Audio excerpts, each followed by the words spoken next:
श्री शिवाय नमस्तुभयम। दोस्तों, आप सभी लोग जानते हैं कि 3 जून 2025 यानी मंगलवार को पड़ रही है ज्येष्ठ मास की अष्टमी तिथि। और दोस्तों, यह वह तिथि है जो ज्येष्ठ मास में पड़ने वाली सबसे बड़ी मंगलवार अष्टमी तिथि है और इसका बहुत ही बड़ा और विशेष महत्व होता है। पूज्य गुरु जी ने कहा है कि अगर कभी भी मौका लग जाए तो आप लोगों को पीपल के पत्ते पर राम लिखकर बहुत छोटा सा उपाय करना है। इन दोनों का संयोग बहुत ही कम आता है। इसी के साथ में गुरु जी ने अपनी शिव पुराण कथा में बताया है कि इस दिन आपको एक पीपल के पत्ते पर राम वाला उपाय तो आपको अवश्य ही करना चाहिए, क्योंकि ऐसा दिन पूरे साल में सिर्फ एक ही बार आता है। और दोस्तों, आप सभी लोग जानते हो कि मंगलवार का अगर सबसे बड़ा कोई उपाय है तो वह पीपल के पत्ते पर राम वाला उपाय। तो दोस्तों, मंगलवार अष्टमी तिथि के दिन आप लोगों को इस पीपल के पत्ते पर राम लिखकर बहुत छोटा सा उपाय करना है। बहुत सारे लोग होंगे जिन लोगों ने इस उपाय को ना किया हो, मतलब पूरा साल निकल गया उन्होंने किसी भी दिन इस पीपल के पत्ते पर राम वाला उपाय को ना किया हो। पर दोस्तों, आपके पास एक पहला मौका बचा हुआ है, जो कि 3 जून 2025 मंगलवार अष्टमी तिथि के दिन है। इस दिन आप लोगों को इस वाले उपाय को जरूर कर लेना है। भले ही आपने पूरे महीने भर इस उपाय को ना किया हो, पर अगर आपने इस ज्येष्ठ महीने के मंगलवार अष्टमी तिथि के दिन अगर इस वाले उपाय को कर लिया तो आपको इस उपाय को करने का वह फल मिलेगा जिसकी आपने कभी कल्पना भी नहीं करी होगी। इसीलिए आप लोग इस वाले उपाय को एक बार जरूर कर लेना है, ताकि आप लोगों के हाथ से यह मौका ना जा सके और आपको इस उपाय को करने का फल मिल सके। दोस्तों, यह उपाय पंडित जी ने अपनी अभी की ही श्री शिव महापुराण की कथा में बताया है। जी, इस उपाय को आज हम आपको बहुत अच्छे से समझाने वाले हैं। इस वीडियो को देखने के बाद इस उपाय को समझने के लिए आपको कोई और वीडियो को देखने की जरूरत नहीं पड़ेगी। तो चलिए दोस्तों, उपाय को शुरू करते हैं। देखिए, इस ज्येष्ठ महीने के मंगलवार अष्टमी तिथि के दिन यह इतना खास होता है, इतना महत्वपूर्ण होता है। देखा गया है कभी कभी बड़े बड़े पूजा पाठ अनुष्ठान से जो मनोकामना पूर्ण नहीं होते, वह ज्येष्ठ महीने की मंगलवार अष्टमी तिथि के दिन एक छोटे से उपाय करने से ही आपकी मनोकामना पूर्ण हो जाती है। और बहुत सारे लोगों ने इस उपाय को किया भी है और उनको इस उपाय को करने का फल भी जरूर मिला है। अगर आप लोग भी इस उपाय को करना चाहते हैं तो आप इस उपाय को पहले अच्छे से समझ लेना, सुन लेना, उसके बाद करना। आपको इस उपाय का फल जरूर मिलेगा और इस उपाय को कर लेने से आपके घर में चाहे किसी भी प्रकार की दुख और समस्या क्यों ना चल रही हो, आपको उसका कारण भी नहीं पता है कि भाई यह समस्या किस कारण से चल रही है। उसका कुछ भी कारण हो सकता है, जैसे पितृदोष हो सकता है या किसी भी तरह का मंगल दोष भी हो सकता है। तो इस दिन आप लोगों को यह वाला उपाय कर लेना है। यह एक ऐसा उपाय है जिस उपाय को अगर किसी विशेष दिन पर किया जाए तो भाई उस विशेष दिन का जो है वह तो हमें मिलता ही मिलता है। पर हमने उस दिन पर इस उपाय को किया है तो हमें उससे भी बड़ा फल मिलता है, और फल बहुत जल्दी मिलता है, क्योंकि आप इस उपाय को बहुत ही बड़े और विशेष दिन पर कर रहे हो। तो चलिए अब उपाय के बारे में बात करते हैं, लेकिन उससे पहले आप लोगों को यह जानना आवश्यक है कि आखिर यह उपाय किस समय करना है, किसको करना है और कैसे करना है। तो चलिए हम आगे आपको वीडियो में एक एक करके बता देते हैं। लेकिन उससे पहले अगर आप लोग हमारे चैनल पर पहली बार आए हैं या फिर मेरी आवाज आज पहली बार सुन रहे हैं तो हमारे चैनल को सब्सक्राइब जरूर कर लेना और इस वीडियो को लाइक करके कमेंट बॉक्स में श्री शिवाय नमस्तुभयम ओम नमः शिवाय जरूर टाइप कर देना।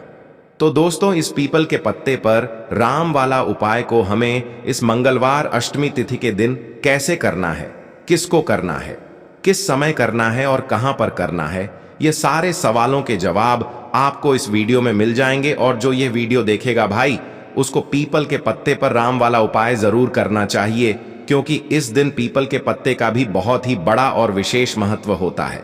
आ जाए पीपल के पत्ते पर राम वाला उपाय की तो यह सोने पर सुहागा वाली बात हो जाती है और यह एक बहुत ही बड़ा उपाय हो जाता है इस मंगलवार अष्टमी तिथि का। तो अब दोस्तों, इस पीपल के पत्ते पर राम वाला उपाय को आखिर करना किसको है, सबसे पहले हम लोग वह बात जान लेते हैं। तो देखो, घर की जो बड़ी माताएं बहनें होती हैं उन माताओं बहनों में से कोई भी एक बड़ी माता बहन इस वाले उपाय को कर सकती है। और दोस्तों, अगर आप चाहे तो अपने घर में से सभी सदस्यों को भी इस उपाय को करवा सकते हैं। अगर किसी व्यक्ति की खुद की कोई मनोकामना है, खुद की कोई दुख और परेशानी है जो कि वह अपने लिए ही करना चाहता है, इस वाले उपाय को तो वह खुद अपने लिए भी कर सकता है। बाकी अगर कोई घर में से ऐसा है जो कि अपने पूरे घर परिवार की सुख और शांति के लिए यह वाला उपाय करना चाहता है, तो भाई वह भी कर सकता है। उसमें भी कोई दिक्कत वाली बात नहीं है। कहने का मतलब यह है कि इस उपाय को हर एक सदस्य भी कर सकता है और पूरे घर परिवार के सदस्य के लिए घर की बड़ी माताओं बहनों में से कोई एक माता बहन भी कर सकती है।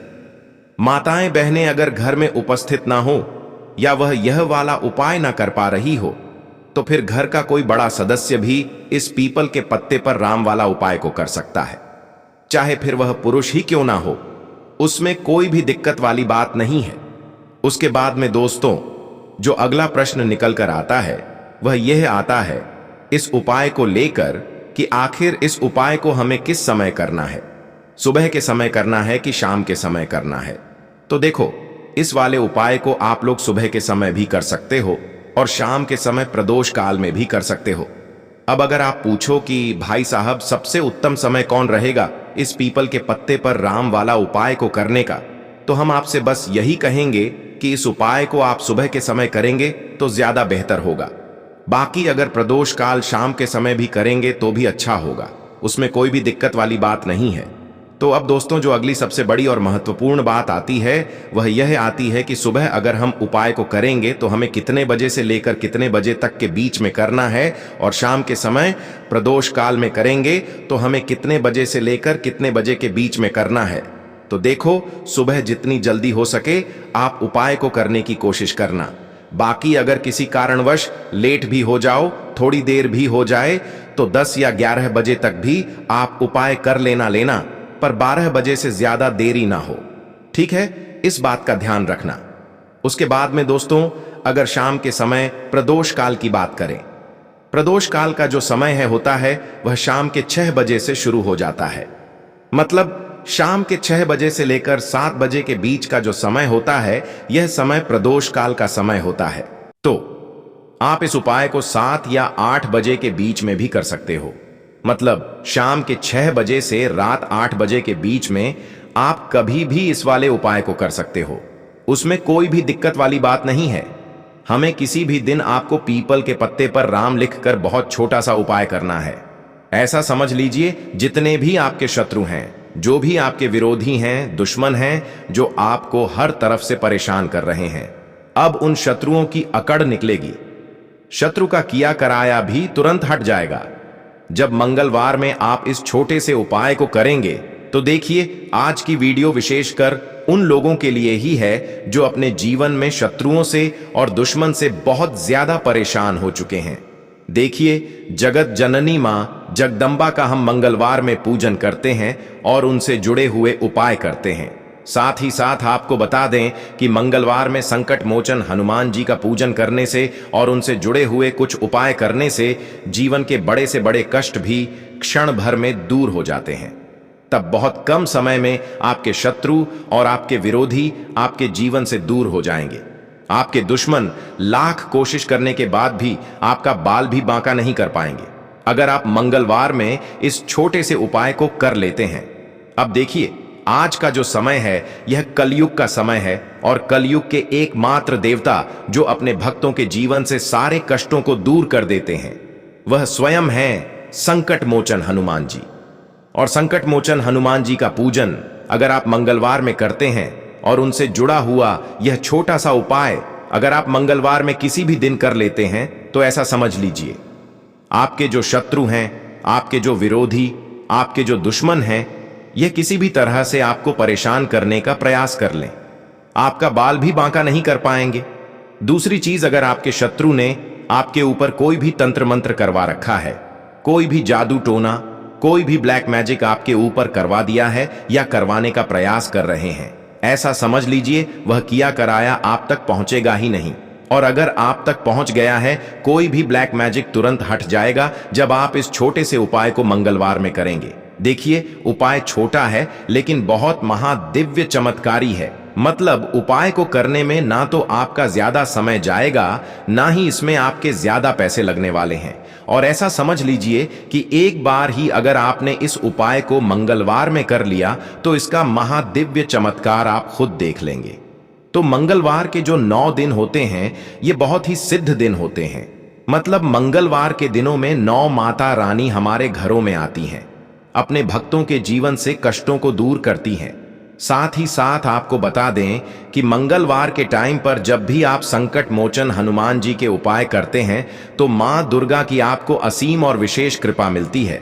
मां दुर्गा आपसे बहुत जल्दी प्रसन्न होती हैं और आपके सारे संकटों को वह दूर कर देती है। तो पीपल के पत्ते में और पीपल के पेड़ में होता है देवी देवताओं का वास।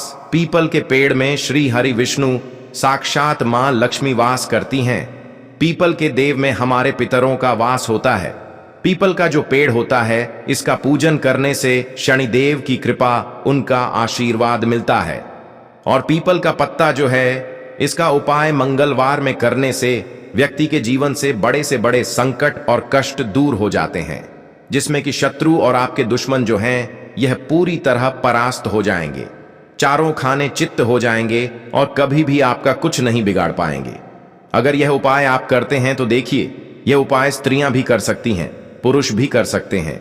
किसी भी दिन आप इस उपाय को कर सकते हैं, ठीक है ना। इसमें दिन आपको नहीं देखना है कि किस दिन करें, जिस दिन आप चाहा उस दिन इस उपाय को आप कर सकते हैं। तो मंगलवार अष्टमी तिथि के दिन आपको पीपल का पत्ता तोड़ना नहीं है, उससे एक दिन पहले ही तोड़कर आप पीपल का पत्ता ले आ, या गिरा हुआ जो पत्ता होता है पीपल का वह आप ले लें, ठीक है ना। बस इस चीज का आपको ध्यान रखना है कि मंगलवार अष्टमी तिथि के दिन पीपल के पेड़ से कोई भी पत्ता हम नहीं तोड़ते हैं।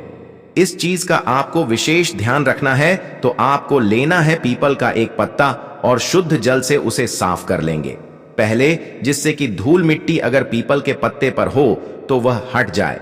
फिर गंगा जल का थोड़ा सा छिड़काव यानी थोड़ी सी छींटे आपको इस पीपल के पत्ते पर मारनी है और इस पीपल के पत्ते को फिर कपड़े से पोंछकर आपको साफ कर लेना है, बिल्कुल सुखा लेना है। अब आपको लेना है थोड़ा सा सिंदूर, जो केसरिया वाला सिंदूर आता है जो हम संकट मोचन हनुमान जी को चढ़ाते हैं, वह केसरिया सिंदूर आपको लेना है। थोड़ा सा जल डाल के इसे गीला कर लेंगे और इसी सिंदूर से इस पीपल के पत्ते पर आपको भगवान राम का नाम लिखना है। अब किससे लिखेंगे? माचिस की तीली ले सकते हैं, उससे लिख सकते हैं। किसी भी तरह से आपको भगवान राम का नाम इस पीपल के पत्ते पर लिखना है। लिख लिया। एक आपको चमेली के तेल का या सरसों के तेल का दीपक तैयार करना है और एक कोई भी आपको लेनी है मिठाई में। यहाँ पर आप बूंदी का प्रसाद ले सकते हैं, बेसन का लड्डू ले सकते हैं और अगर आप इमरती ले लेते हैं तो यह और भी उत्तम है। देखिए, इमरती का जो भोग होता है ये संकट मोचन हनुमान जी को बहुत ज्यादा प्रिय है। अब ये सारी चीजें लेकर आपको जाना है संकट मोचन हनुमान जी के मंदिर में। तो देखिए, सबसे पहले आपको संकट मोचन हनुमान जी के सामने यह दीप प्रज्वलित करना है जो आप लेकर के गए हैं। चाहे आपने चमेली के तेल का दीपक तैयार करा है या सरसों के तेल का। सबसे पहले दीपक आप जला देंगे और दीप जलाने के बाद आपको जो पीपल का पत्ता आप लेकर के गए थे वह पत्ता आपको संकट मोचन हनुमान जी को अर्पित करना है, वहां चढ़ाना है। और जो भी भोग में आप लेकर के गए हैं, चाहे आपने बेसन के लड्डू लिए, बूंदी का प्रसाद लिया या फिर इमरती, जो भी कुछ आपने लिया है उसका भोग लगाना है। और संकट मोचन हनुमान जी से आपको प्रार्थना करनी है कि हे जगत का कल्याण करने वाले संकट मोचन हनुमान जी, संकटों को हरने वाले, मेरे जीवन से शत्रु और दुश्मनों को भी दूर कर दीजिए। शत्रु का किया कराया तंत्र मंत्र सब कुछ हट जाए, ऐसी कृपा मुझ पर कीजिए। इस तरह से आपको प्रार्थना करनी है और 108 बार जय श्री राम जय सीताराम, जय श्री राम जय सीताराम, जय श्री राम जय सीताराम, इस तरह से आपको जयकारा लगाना है। क्योंकि भगवान राम का नाम संकट मोचन हनुमान जी को सबसे ज्यादा प्रिय है, तो जयकारा लगा देंगे। और देखिए, अगर एक बार हनुमान चालीसा पढ़ पाए तो आप एक बार हनुमान चालीसा ऐसा जरूर पढ़ें, ठीक है ना। ज्यादा बार नहीं तो एक बार जरूर पढ़ें। जयकारा तो आपको बिल्कुल से लगाना है और इस छोटे से उपाय को किसी भी दिन कर लीजिए, सुबह कर लीजिए, शाम को कर लीजिए, और किसी भी दिन, जैसे मंगलवार की तिथि जो होती है ना, यह बहुत बड़ी होती है, आप उस दिन भी इस उपाय को कर सकते हैं। जरूर से करें। शत्रुओं और दुश्मन, आपके जो विरोधी हैं, यह पूरी तरह चारों खाने चित हो जाएंगे और आपका बाल भी वहां का नहीं कर पाएंगे। तो देखिए, इस उपाय को आप 9 दिन भी कर सकते हैं, 2-3 बार भी कर सकते हैं। अगर आप ज्यादा बार नहीं कर पा रहे हैं तो एक बार आपको इस उपाय को जरूर से करना चाहिए। तो देखिए, इस उपाय को करने से जो आपके सामने से शत्रु हैं वह भी परास्त हो जाएंगे। जो पीठ पीछे वार करते हैं, पीठ पीछे तंत्र मंत्र करवाते हैं, वह शत्रु भी चारों खाने चित्त हो जाएंगे। बस छोटा सा उपाय है, जरूर करें। तो देखिए, अब बात कर लेते हैं अपने एक बहुत छोटे से उपाय की, जिसे मंगलवार में करने से आपकी हर मनोकामना पूरी हो जाती है। यह उपाय आप अपने घर पर ही कर सकते हैं, कहीं जाने की आवश्यकता नहीं है।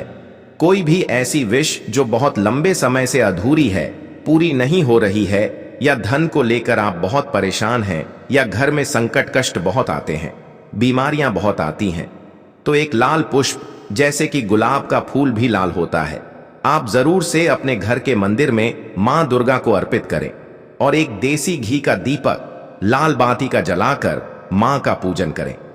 मंगलवार में अगर लाल रंग से जुड़ा हुआ यह उपाय आप करते हैं, आपकी सारी मनोरथ, सारी मनोकामनाएं मां पूरा कर देंगी, क्योंकि लाल रंग मां दुर्गा को बहुत प्रिय है। लाल पुष्प और लाल रंग की बाती का दीपक आपकी बड़ी से बड़ी मनोकामना को भी पूरा कर देगा। मंगलवार में यह उपाय आप किसी भी दिन कर सकते हैं। दूसरे उपाय कि हल्दी वाला जल आपको अपने घर में किस जगह पर डालना है और उपाय को कैसे करना है, और कैसे यह हल्दी वाला जलते ज्येष्ठ महीने का मंगलवार अष्टमी तिथि के दिन जब आप अपने घर में डालते हैं, छींट है। उपाय को करते हैं तो सीधे सीधे मां लक्ष्मी आपसे प्रसन्न होकर आपके घर में आती हैं और श्री हरि विष्णु के साथ आती हैं।